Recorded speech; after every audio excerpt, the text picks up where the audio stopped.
Hi guys, আসসালামু আলাইকুম।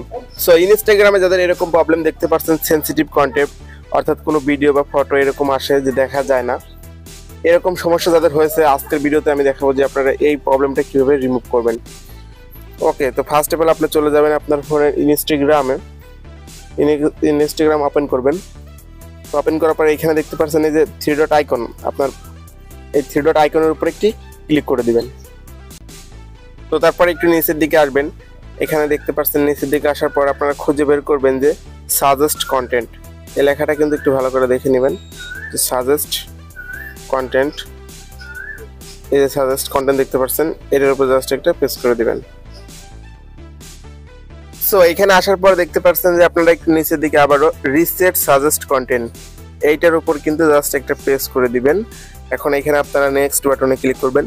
দেখেন, এই রিসেট করার কারণ হচ্ছে আপনার মানে যে কোনো একটা প্রবলেমের কারণে ওই ধরনের কন্টেন্ট আসতেছে যেগুলো সেনসিটিভ কন্টেন্ট দেখাচ্ছে, তার জন্য কিন্তু এটা রিসেট করতে হবে। ওকে, নেক্সট বাটনে ক্লিক, আবারও রিসেট সাজেস্ট কন্টেন্ট।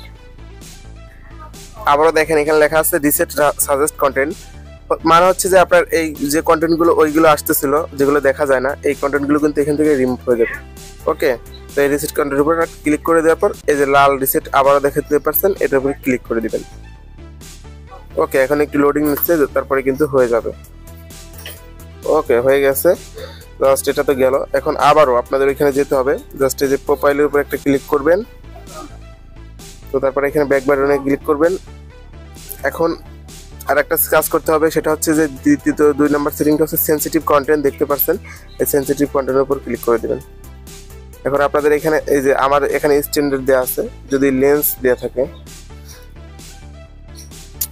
বেশিরভাগ যদি এই যে লেন্স দেওয়া থাকে, দেখতে পাচ্ছেন যে উপরে যে লেন্স লেখা এখানে যদি দেওয়া থাকে, আপনারা জাস্ট এখানে এই সেনসিটিভ স্ট্যান্ডার্ড যেটা করা আছে এটার উপরে দিয়ে দিবেন, তাহলে কিন্তু হয়ে যাবে। ওকে, তো এই ছিল আজকের ভিডিও। আপনাদের যদি ভিডিওটা কোনো উপকার এসে থাকে তাহলে একটি লাইক দিন, আর চ্যানেল নতুন হলে অবশ্যই চ্যানেলটি সাবস্ক্রাইব করবেন।